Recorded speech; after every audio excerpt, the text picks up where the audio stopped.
everybody, and welcome to the Billion Dollar Banker podcast. I'm your host, Nicole Perrone, and today I am so excited to have Rich Osika with us of Build Pro Real Estate Development and also Captiva. I'm so excited to listen to what you have to say today because Rich is a multi-generational real estate developer and builder. They're putting up hundreds of millions of dollars of real estate across the country, and there's so much information for him to share with us today about how multifamily real estate investing is really creating so much wealth throughout the country, how it's an amazing investment, and just this company is multi-generational. We're so excited to get to know you today, Rich. Thanks for joining us. Nice to be here. Thank you. Thank you. I feel like he's already said he's not going to do any dances for us. No dancing today. Sorry, ladies, but maybe we'll get him on another episode. But I'm really excited to have you. Thanks again. I know you're very busy. We were talking about how you're traveling last year, 300 nights out of the year. Yeah, it's a lot. You're everywhere. It's a lot. You know, I bounce around throughout the country. But you got to do what you got to do. Yeah, right? That's it. Well, tell us like why multifamily real estate development. Tell us about that investment in general. I know our listeners are so excited to hear about it. Yeah. So, let's go back in my history. Right? Let's do it. Let's go back. So my father started a company in Europe, and small stuff. Yeah. Homes, townhomes, that type of stuff. And went from Poland to Germany, early 90s, came to the States, and I'm like, all right. Went to school, got my BA, got my MBA. I'm like, all right, what am I doing? Yeah. Pop's got this business, and I see it. Like I work with him. I got my hands dirty. Mm-hmm. I learned the trades. I'm like, all right, cool. He's getting up in the age. Like, what do we do? Right. And I see multifamily start popping up. That was like the first boom, right? Right. And I'm like, all right, let's get into that. Started studying more and more. Just made sense. Yeah. It just made sense. So you brought the multifamily kind of side of this into to the business, yeah. So okay. We rebranded, basically created a whole new company. That's amazing. At that point. And it just took off from there, huh? 15 years later, like here we are. We're in 10 states. Pipelines probably around 20,000 apartments. Wow. Incredible. Some were anywhere, right? From acquisitions to construction, anywhere in between. Mm-hmm. And it's only getting bigger. Yeah. It's just like, we're so grateful to be able to hear from you today because, sometimes when you think about generational businesses, I mean, first of all, you came over here from another country with a business and you didn't just step into this and say, all right, great, I'm plugging in. Like you redefined this, you rebranded the company in many ways and helped it propel forward. And now the multifamily focus has really been helping with the success. And I think our listeners today would love to hear about why multifamily? What did you identify in that space that was important for real estate? So when we looked at, let me give you an example. Let's look at, industrial. Mm-hmm. I love the space. Okay. But the problem with industrial is that if I have a tenant and I have a 10,000 square foot building, one tenant goes, I'm like, all right, what do I do? Like I'm kind of stuck, right? Mm-hmm. If I have a building that's got 200 doors, one or two tenants leave, I'm fine. You don't even feel it, right? You don't feel it. Mm-hmm. You replace that very, very quickly. And two, you can get away with not having retail, without having industrial, without having any other space. Right. Residential, you got to live somewhere. Right. So there's always going to be a need for that. So you would say it's a safer investment because you have more doors. Yeah. Okay. People got to live somewhere, right? Right. You got to. They have to have a place to live. They gotta have it's basic needs, shelter, right? Like it's your basic need. Yeah, well, that makes sense. I mean, so tell us about some of the projects that are active today that you have in the pipeline. Okay, so we're very active in Texas. Very active in Texas, and I'll tell you why Texas. Okay. I really love the market. It's very quick and very business friendly state. Huge influx of people as you've seen in the last 3-4 years going in there. Oh yeah. You just got back from Austin. Yeah, we were just talking about Austin. You like Austin? Yeah, right? I thought it was a great city. We have 3 big projects around Austin going on. Okay. And it's just, I go in, we do our approvals very quick. It's, between 2 months and a year maybe. And we go. speed. You so know, these other states are it's just more business like, friendly. you know, it's, you know, Northeast, it's years to get approvals. And I go to even Austin. Austin will take me a year max to get anything done. And these are, you know, massive projects too. Right. So it's, by the time I'm through zoning in Jersey, let's say, I'm done, built, and refied. And on to project number 2. Wow. So if you're thinking about doing something like this, because we were talking before about your clientele is really hedge funds and investors, some are institutional investors. I know you have some really big projects going on right now too. When you're considering like where to go, there's clear advantages to be in business friendly states like in Austin. Yeah. Well, listen, we like to smile, right? So we're up and down the East Coast. And west of Texas. We're in Utah as well. We just got into Utah, so we're doing some approvals there. But we follow our clients and we follow the money. Right. Like, where do people want to go? Where do U-Haul trucks going? Like, where is that going to? But it's so important in business, right? I mean, I mean, this is a successful company that you have already. Yeah. But it's incredible how you have to constantly be staying agile. I'm sure you've had to learn all these states and how to do business. And what would you say to listeners about that part of being a business owner in general? So, you know, like just tell you this, like we were based in Jersey, right? And that was it. Jersey it is. And I'm like, all right, well, what do we do? How do we expand, right? So, I mean, I go grow here really, really big, or why do I need to fight the Goliath? Why don't I just go somewhere else? Yeah. And just multiply our model. Right. So, no joke, I think I took 4 months off. Wow. I was traveling for 4 months. Wow. Went through the entire country.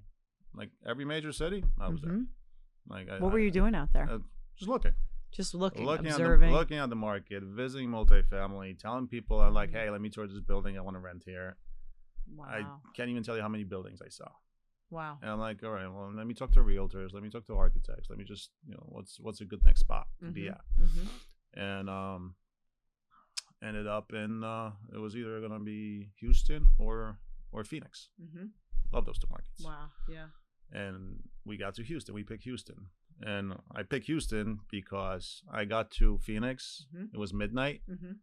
I got to my rental car. It was 99 degrees. I was like, all right, I can't do this. Not everybody's going to like this. I'm like, all right. Yeah. So we picked, that's how we picked Houston. And, wow. And, but yeah, I literally went through the entire country. It's just incredible. Except Hawaii. Which would have been a beautiful place to go hang out. I even went to Anchorage. Oh, wow. So, oh my goodness. Like everywhere. And so I got the entire lay of the land. What gives you that intrinsic desire? Because not everybody's like that. Like, what motivated you to say, like, I have to figure out another way? You know what? It's a lot of people put the whole distance thing. If like, why are you going to Texas? Why are you going to Florida? Why don't you just stick here? I'm like, okay. How long does it take you on a Friday? To get from, let's say, Manhattan to Atlantic City? Yeah. It's a 3-hour drive. Yep. 2.5 to Philly. I can be on a plane in, let's say, Nashville, a very good market for us right now. Yeah. In an hour and a half. What's the difference? Right. I can literally leave my house in the morning, jump on the first flight, be in my office in Houston at 9 o'clock. Right. Stay the day. Come back home. I'll be in bed by midnight. Right. So people have these barriers that don't really exist. Right. It's the same thing as driving in traffic in New York. It's a little bit more involved, but it's still right. You could travel in one day across the country. I can travel to Texas and back in one day. I love that. And spend a full day in the office. So you just you're not putting any limits or boundaries around yourself, any invisible barriers. I love that. Well, and I'm sure coming from Poland to here and seeing what your family did, like kind of conceptually the same thing. Now you're like, all right, I'm gonna do this in America. Yeah. We're gonna start moving around. Yeah, listen, I see a lot of great businesses in the area, and they're all constrained. Yeah. Okay, well, they can't figure it out. Like, all right, well, go. There's 50 states out there. Just multiply what you do somewhere else. Yeah. And the investment in yourself that must have taken too, to say, okay, you know what, I'm taking 4 months to work on the business, and I'm going to invest this time in this space. I mean, it's critical. And I love having people on the show like yourself that remind people that like success is not final, failure is not fatal, right? It's like you don't just, oh, you had this big successful company, it's already been around for 50 years before you even got started or whatever. That doesn't mean it's ready to go. It needs to keep being reinvented over and over again. Every day. And maybe this isn't the last time. Exactly. Every day. Every day. Listen, tomorrow's a new adventure, right?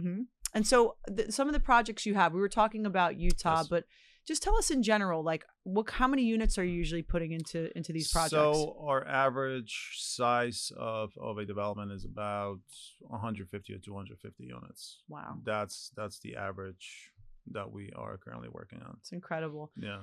We were talking earlier about, investors that are out there today that are saying, I want to invest in real estate. I have a pool of money, a pool of investors. We want to put it somewhere. What would your advice be to them? Okay, so to start off, we discussed this, and I, if the whole started with a 4, 5, 6, 7, 8, 10 unit, we underwrite a lot of deals, and for the life of me, I cannot make sense of them. That 10, 20, 30, like 30, 40 units, it starts to, because the margin of error is so small. And especially if you're a first-time developer, first-time builder of these, you're going to make mistakes. Right. They're just going to happen. It's just how it is. Right.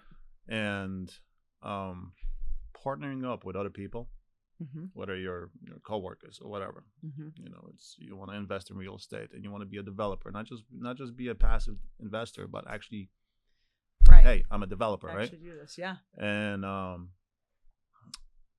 pull that money together. And just be open to things, right? On the first deal, like we have guys coming to us, they have projects $20 million. The first deal. Like, I'll give you an example, a deal we're doing right now. Yeah, I want to hear about it. Case study. Yeah. Client bought a piece of land, paid I think $1 million for it. Okay. Free and clear, he's got it. It's got another $1 million on the side to do his entitlements, his plans, and everything. The project is $24 million, I think it is. Right. Well, where do I go? Yeah. He's got no experience. Doesn't have enough equity to go to the bank. Like nobody's gonna lend any money. No. It's just not gonna happen. Right. And so came to us, Rich, help. Like, what do we do? Yeah. I got this. I got a good idea. It's all right. So I'm like, all right, step by step, let's get it zoned up. Let's get it queued up. So we went through that process, zoned up, queued up, ready to go.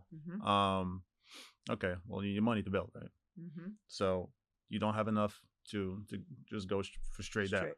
So you need more equity. All right, so let's get you a JV partner. Okay, we got him a JV partner.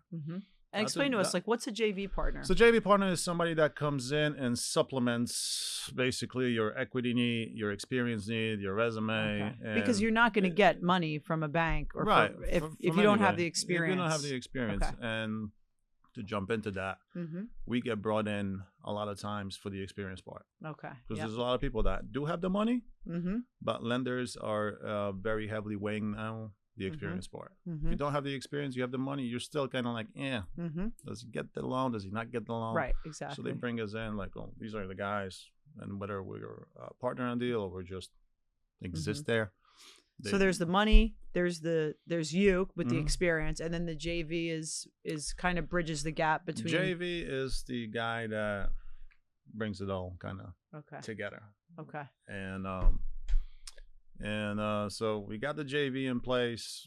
Then we went out to a couple lenders, got term sheets, and we're closing on the loan next week. That's great. We start building. So now when you close on the loan, they give you how much of the money do they give you up front? Is it like a draw schedule? Depends on the lender. We don't really deal with banks. Okay. We're mostly on the private money side. Because if somebody's got enough equity, enough experience, they can go to the banks themselves. Right. Like it's just you don't need me at that point, right? You can go pull your loan, we can come and build for you. But we're mostly on the private side.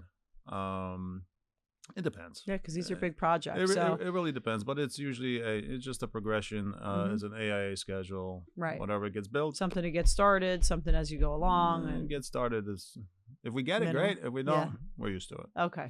So that's good to know. Like if you are an investor out there, you have a pool of money you're putting together, you're looking for someone with the experience, because look, people have great ideas, right? They have like, oh, it'd be amazing to build here, or like I maybe they own a lot today and they have no idea what to do next. They're just stuck. So it's incredible. So now your recommendation is 50 units or more if you're building something to rent. And then you also develop condos for resale. Tell us about that. Very few markets. Okay. But we do. Very specific market though. It's got to be. It's, those projects that's 10, 20, 30 units that don't make sense as a rental. Maybe they make sense as a condo, but you got to get your per square foot on a sale numbers up. What do you think about Asbury Park? I just saw there's a developer over here, Roger Mumford. He did a 14 unit. I'll send it to you. I'm just so curious about what you think. 14 units, 1-2 up to 5 million. I think there's 3 or 4 stories. It's like right on a little corner lot, but I didn't see that deal. But Asbury is potentially a good condo market. Yeah. How about Atlantic City? It's so rough down there. I don't even know. Like, is that the next market to pop out here? You know what? For the last 5 or 6 years, I hear a lot of people picking up land there. Yeah.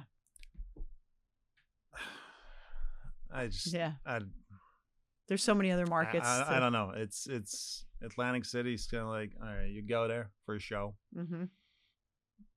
Yeah. Like, would you live there? Yeah. Like, Atlantic City lost this destination touch years ago, I think. Yeah. When you look at Vegas, right? Vegas used to be 80% of revenue was from gambling. Now it's 20%. Everything else is entertainment. Yeah.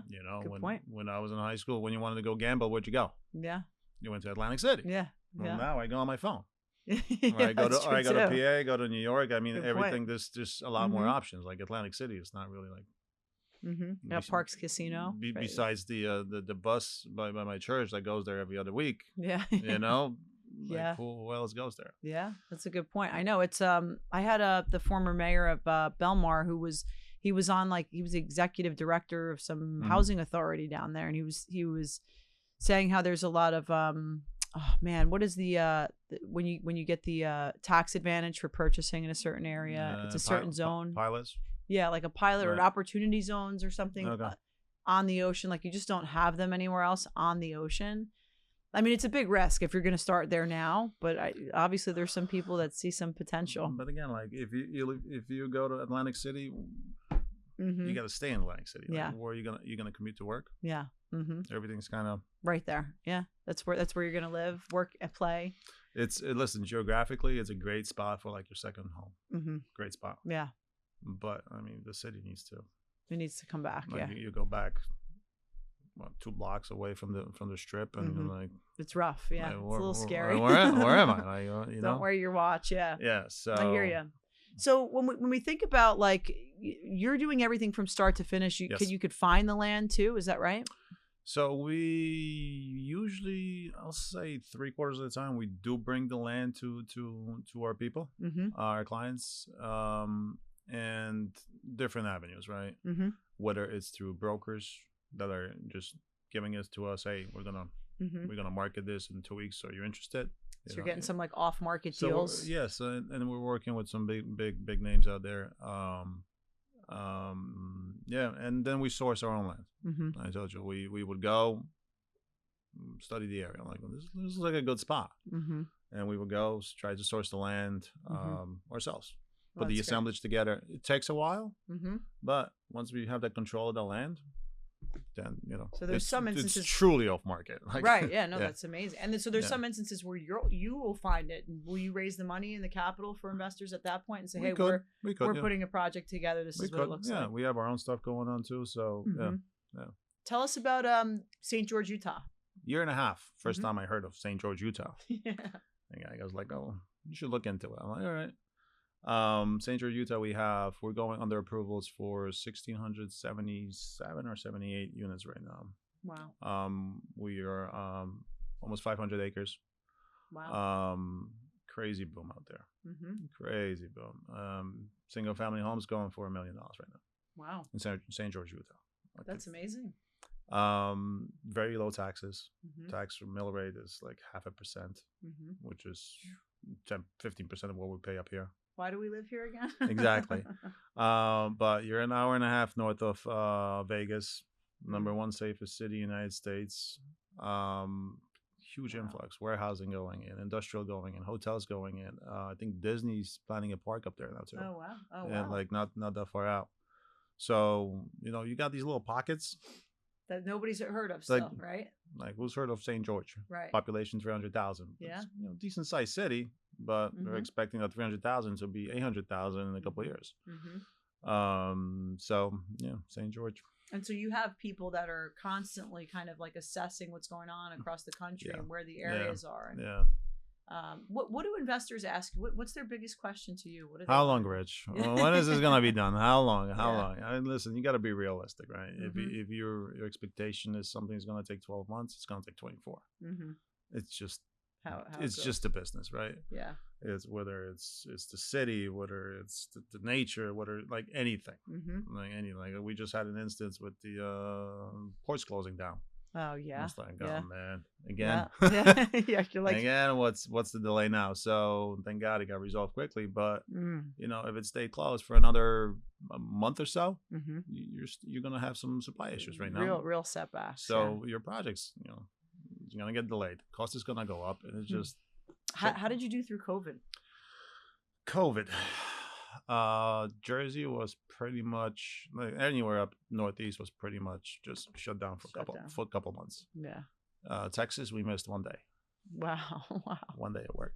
That's incredible. Yeah. It's so geographically driven. A lot of, I'm in the real estate and the mortgage lending side. For me, like I watched Manhattan go from being one of the best markets in the country to be in to not, like just overnight, right? And then the best one again. Right. Like, and it's just like, and so you have to be ready to like make a move and to transition when things like this occur. So what do you think is one of the most pivotal parts of running a successful development company? Persistence. Like it's just, you know what? It's I heard this guy the other day, and I got into running lately. Yes, you were telling me. Back into it. Took a break for 20 years, but it's kind of like running a marathon. Love that. It's you're gonna fall down 50 times, but get up and do it again. Get up and do it again, and just keep doing. Like you want to get to the light post. I'm like, all right, it's just you just gotta keep going. And you fall enough times, it really like. Right. All these setbacks don't really bother you anymore. Yeah. It's kind of like you just get used to it. You expect to fall and you expect to get back up. And tomorrow's a new day. Sun comes up again, and it's rock again.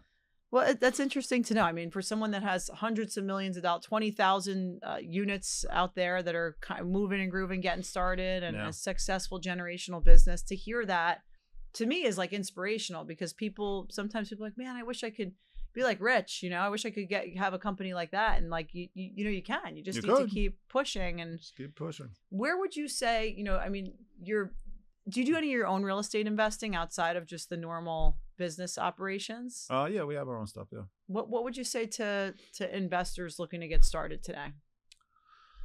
Listen, you gotta start somewhere, right? Yeah. You gotta start somewhere. Whether you want to go in on somebody's platform and just be a passive, throw some money in there, or you want to do your own stuff, right? Be more active. You got to have enough capital to start playing, right? But pull together with other people, get those numbers up. Like right now, I have a client. It's a group of 5 people. They pulled in together about $1.5 million together. Okay. That they have. And we're putting a 75-unit deal for them. Wow, that's phenomenal. 1.5 million. Yeah, and so now, so now when you're putting that deal together for them, obviously they're getting the lending from somewhere. They're getting the JV. I would imagine as a part of it as well. Is the JV covering the difference between what the lender will offer and what the investors have? Like, because $1.5 million. The lender will come in that instance. He would come in with the additional 1.5 million. Okay. All right. The JV. Okay. So now they got $3 million. So they're a partner in the deal. Yeah. Okay. So now they got $3 million. They need to give up equity.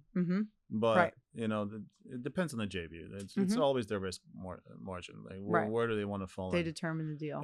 But if they got $1.5 million, these guys come in with $1.5 million. Whether you go per pursuit or whichever route you want to go, you got half of the deal. Now, does the loan become repayable?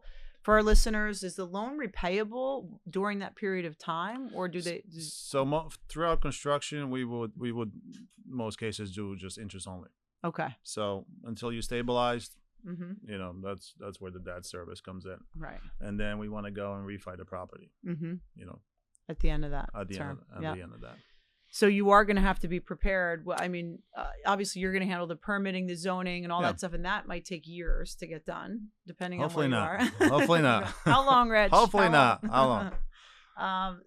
And then the time from like, okay, you're ready to go to the end of construction. How long does that normally take for your average job? 18 to 24 months.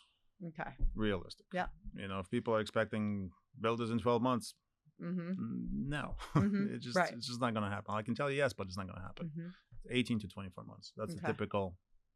So count on 18 to 24 months of your partners and you kind of holding down the interest only portion of that project. Yeah. So our loans will usually be 18 or 24 months, and then I have a 6-month extension to it. Okay. In case when something happens, right? COVID happens, something happens, port shuts down. I don't know, whatever. Okay. You have that ability to get an extension, that flexibility, and not default. Right. Okay. Yeah. And so other than the passive or the active side of this, right? Like those guys could have taken that 1.5 or girls, 1.5 million and put it in a pool together and sent it anywhere. They could have sent it into an existing real estate development. Right. But are there clear return on investment advantages of doing it from the beginning? So passive investors are usually, you're in that 6 to 10% space. Okay. That's average. Okay. I got him to talk about numbers. All right, I'm talking about numbers. So 6 to 10%, it's an average space that people are in. Okay. My guys started putting $1.5 million. After 5 years, they'll have probably 50 million in equity. Wow. 15? 15. 15. Okay. In the project. Wow. If not more, probably more. That's maybe pushing like 18. So and how many units are they going to put up? It's just like mid-70s. Okay, right 70. Now. Okay. Wow. So, and these will all be to rent? This is all a rental product, yeah. Wow, that's incredible. Isn't it? What would you say to people that like don't do anything with other people? Like, I mean, a lot of this requires people coming together, right? You have to do it with other people. You have to. Like, you think I can do this without other people? Right. Like, there's an army, not just my employees, but consultants, brokers, attorneys, like this. You need a team. Like, you need the team. On an average 150 unit, project between the pre-development team to the approval team, the construction team, the subs, it's hundreds of people working. Yeah. It's takes, they say it takes a village. Yeah. It takes a city. Right. It takes does. a city. It does. Yeah. That's a great point, because I think a lot of people, they wear it all on their back. They want to do it all themselves. They want to get there. And I think the biggest difference I see for people that really achieve true long-term success, I mean, you're taking risk, but you're not doing it alone. No, you're getting people together. You're not looking at opportunities, say, oh man, I wish I had a little bit more money, or I wish I had a little bit more, people I knew. No, you got to find a guy like you. You got to find a couple investors. You got to have the people that can put it all together. And then the opportunity, I mean, look at that, to take that much money, put it together and see what it could create. It's incredible. And that's on the up, right? If you do 5 of them, like you build in enough equity, right, to say like, all right, I can do this on my own now. Right. I don't need any more investors. Yeah. I can hold, I can hold the paper. I right. 100% equity. I mean, you're assuming all the risk in that instance, but you have the ability because you've done it a few times to get started. But now you're capable. Like, you can go and put enough money for equity on a 200 unit deal. You can go get the money, get the debt. Right. Oh, wow.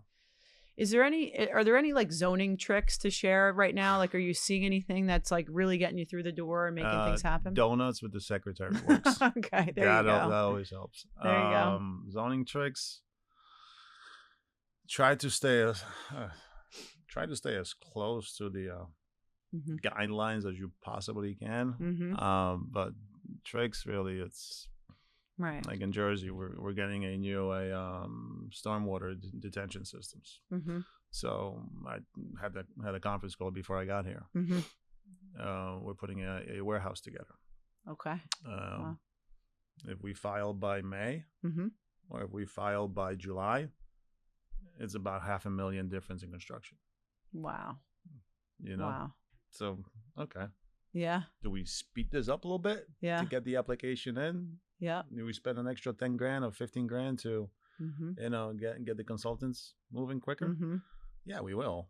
Because then you're saving $500,000 construction. That's huge. So those local laws, ordinances, you always got to be on top of them. Yeah. And how about affordable housing? Is that helping to get you through get some of this stuff approved, or is that really not a zoning? We typically, let's say Jersey, right? Or Jersey. So Jersey has a statute of 15%.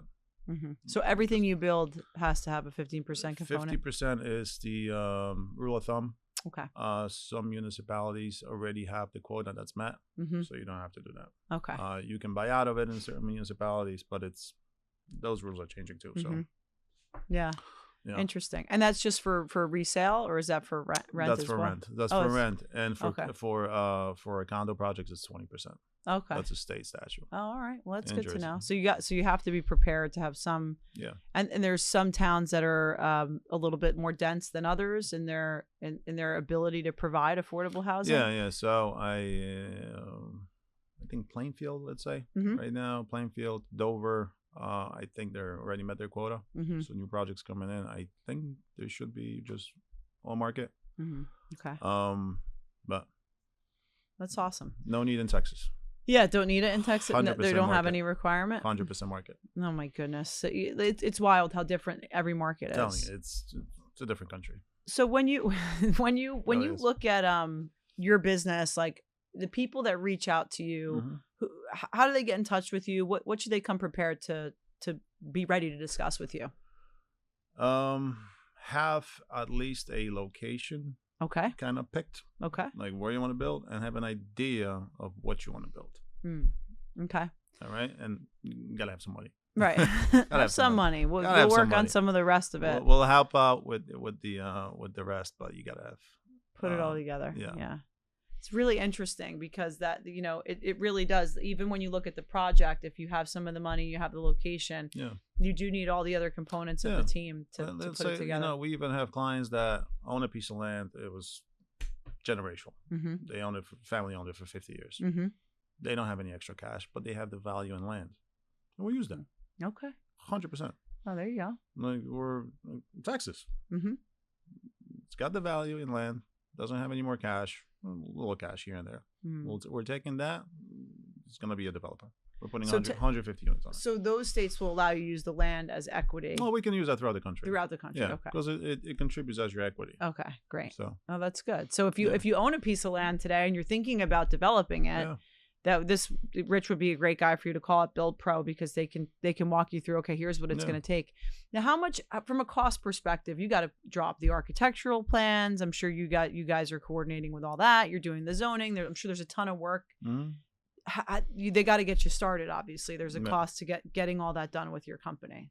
Okay. And then once that's done, then hopefully you're moving on to the financing side of it. You're getting a term sheet. You're getting started. Very cool. Yeah. Awesome. So whatever we charge, then we take it out from the build. Okay. So that money comes back to you. All right, that's good. So it requires an investment to get things going, to see maybe if it can get done, right? Yeah, because listen, it's in Jersey. It could be years before you do anything. Before you even know if it could be approved, it could be done. After you have 50 meetings with everybody in the city, and you get yelled at and you get screamed at and thrown out, you still come back. And it could be years. Yeah. So it's a long game, like anything else is from a success perspective. Any other tips or anything else about your company that we didn't touch on today, Rich? We're hiring. We're hiring. Oh, that's all good departments. To know. That's great. In all departments. Do you hire the architectural companies, or do architects working directly for you? Tell me about some of the departments. So we would on the designs aspect, we would do internally massing studies. Okay. Which is kind of I have a 200 by 200. What can I do on it? Mm-hmm. So we would build a model basically, and then underwrite a project based on that. All right. But further architectural, it's all getting outsourced. So Okay. we got different architects for different projects that we work on a regular basis. I have to ask you this question. Talk to me about construction in general, like the future of construction.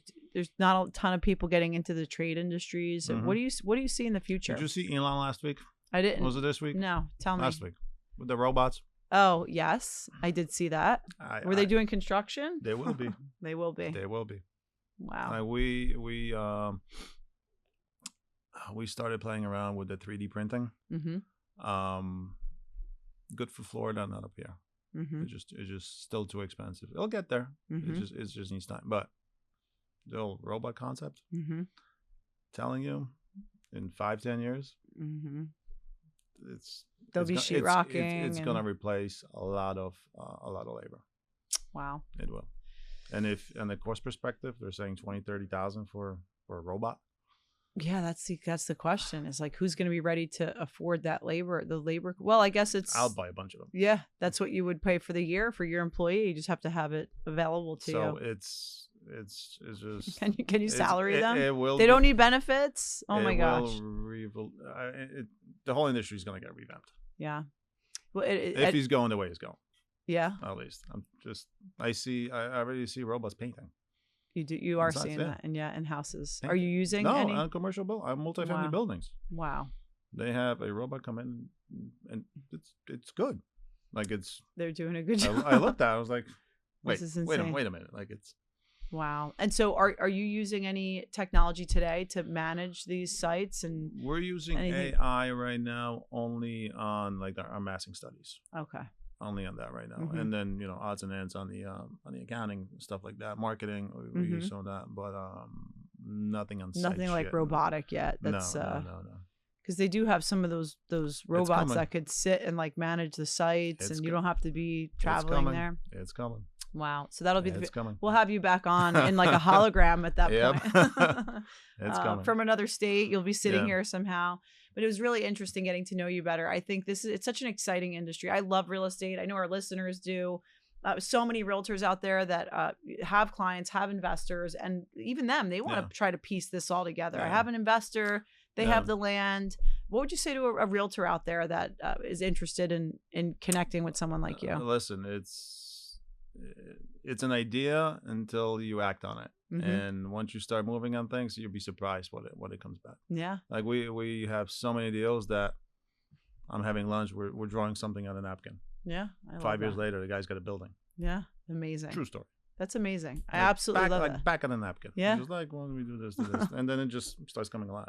Yeah. So, take action. If you know you're in a decent market, there's something there. And agents a lot of times are the ones that really know. I mean, like you said, there was an agent out in St. George that could have contacted you a long time ago, right? That say, hey, I have a market, I have an area, I have an opportunity, I have a property. Here's what my client wants to do. Here's what my builder wants to do. We want to develop on it. And I want to help facilitate that and put that together. So Rich is a great guy to. Yeah. So listen, doing something, a quick study, just of a lot, whatever it is, conversion, whatever it is, it doesn't take much. What does a study entail? Zoning. Okay. Number one. So you're just. Zoning is number one. Okay. Zoning, civil review, so quick wetlands, floodplains, elevation changes, just basics. Just to see, like, can we do that? Like, can you build anything there? Once we have a model, let's say we have a model for 100 units. Okay. Fits in the zoning. Or it doesn't require a crazy zoning change, maybe some setbacks here and there. Okay, then that's a project. Then we model it. We do a quick perform on it. Okay, it's financeable. Okay, let's run it through civil. Let's run it through architect. Okay, let's present it to the city. You take it through the whole step. City's like, okay, thumbs up. Maybe make some changes. We go back, make some changes, make sure the numbers still work. Go back to the city. It's amazing. Cities go ahead. Well, then we file applications. Let's do it. We go through planning, zoning, city council, whatever we have to go through. Get it done, get it zoned, go back to the architects, do construction documents. Yeah. Get our money, start building. Start building. Start leasing. Property management comes in. Yeah. You get a big fat check. That's it. Here it comes. That's the process. And obviously the property management facilitation, I would assume you recommend companies that can plug in from that perspective. Yeah, absolutely, absolutely. Yeah, because that's key. I'm sure once it's all said and done to have the right. Now what do I do? Leasing property management is I've seen buildings that are 2 years old. They look like they're 20. Yeah. Wow. And then you walk into a different facility managed by people that know what they're doing. They know what they're doing. They give a crap, and it looks great. How early on do the property management companies get involved? Are they in the beginning of the process saying like, hey, it depends on the project. Here's the numbers. Right. So if you were doing regular multifamily, we don't need them until, well, we know what the numbers are, what they charge for performance, but we get them engaged throughout construction. Okay. Sign them up. And if we're doing let's say an assisted living, independent living, we get them in the design stage. Right. Because they have a huge, they're going to be basically operators of those. So we do assisted livings too. Yeah, that's great. So they get engaged way in advance. Okay. If it's self-storage, way in advance, because we have to design to those parameters. And it's a big part of the overall, financing side of this whole deal too. Is like, what is that going to cost to manage this whole thing? Yeah, especially newer guys coming into the business. Like the guys never, manage a building. So so we're going to give you the money. You're going to build this. Who's managing this? Like, well, that's the company. Okay. Right. Yeah. These are the guys. Perfect. All right. Yeah. So you don't have to have experience managing it, but you hire a company that does. Right. You get the people that do it. You get the money together. Amazing. And so, I would say like for the realtor community specifically, if you have clients, like reach out to Rich. He's phenomenal. Obviously, anywhere in the country, we could have conversations with you. Can't do California. Can't do California. I can't. Okay. I tried. I just can't. You just personally, it's a personal thing? No, it's just... It's tough out there. I can handle Jersey 4 or 5 years, but I can't do like 6, 7, 8, 10 that I hear people are going through. It's just like, oh. Well, luckily a lot of people are leaving California, so they're not going there. I tried. I love California. I love going there. Oh my gosh, I know. Oh, maybe one day things will be different. We'll see, because I'm sure elections have a lot to do with how the outcome in so many different markets. We'll know in 3 weeks. We'll know soon. Yep. Well, Rich, thanks for joining us today. Guys, all of Rich's contact information will be here in the description, and we hope to see you again soon. Awesome. Thank you. Thank you, guys. We'll see you soon. Take care.